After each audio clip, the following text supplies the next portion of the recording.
So, what about those stimulus checks though?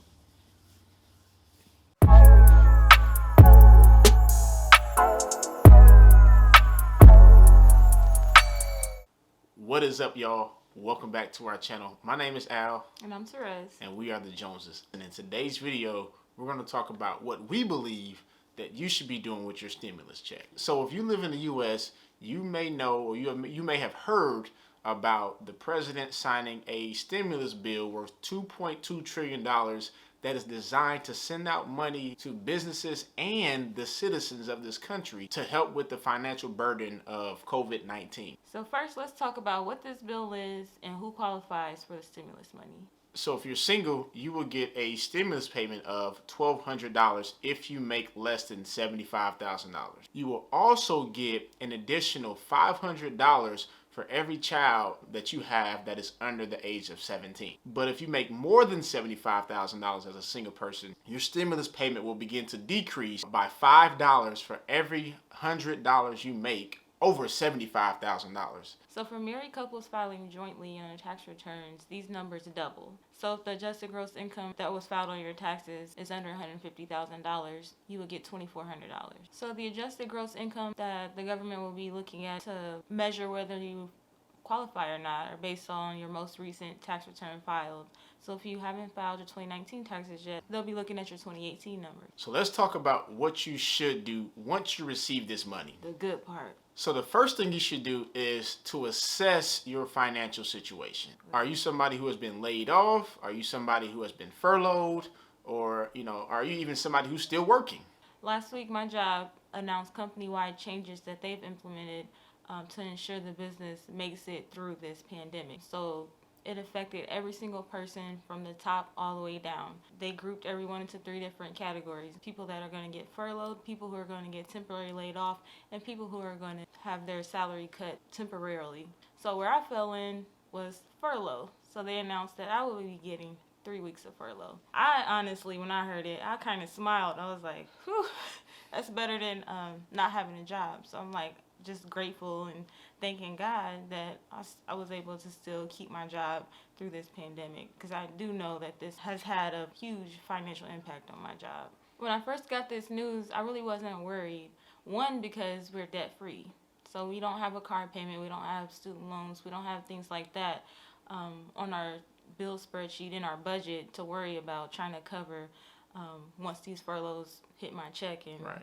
And we've been there. Now they're half of what they used to be for these 3 weeks. Number 2, we have an emergency fund set up already for these types of situations. That's another reason why I wasn't as worried as I would have been if we didn't have anything in the bank. And then the third thing, right after I got off the phone with my manager and she shared how it would affect me individually, we just went straight to our budget spreadsheet and started talking about a plan on how to navigate these weeks when my check isn't as much as it normally is. And I like the way that they did it. They didn't give you all your time, furlough time at once.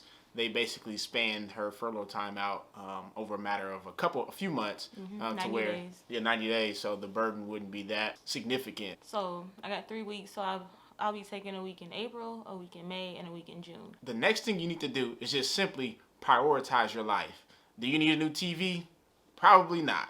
And definitely not a new car. Well, I'll put it this way, definitely not a car note.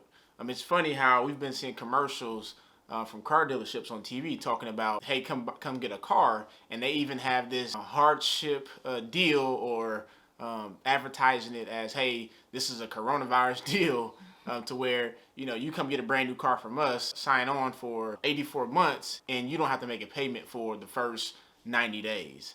In my opinion, that's stupid. You got people who are out here in financial strain and are worried about losing their jobs, and you telling them, hey, come get into $30,000 of debt, and you don't have to pay us for 30 days or 90 days, whatever the case may be. Yeah, that's not really smart, because you don't know what could happen in the next 120 days. This pandemic can get worse. It is our hope and our prayer that it will get better. Absolutely. But we don't know. So anyway, like we said, just figure out what's important in your life. We consider these particular things the most important as it relates to right now and emergencies. And that is food, shelter, utilities, and transportation. Mm-hmm. And if you're one of the people that's working from home, you can save some of that money on transportation. Yeah, we shouldn't be going anywhere anyway. You shouldn't be going anywhere. Hence, you shouldn't even be buying a new car.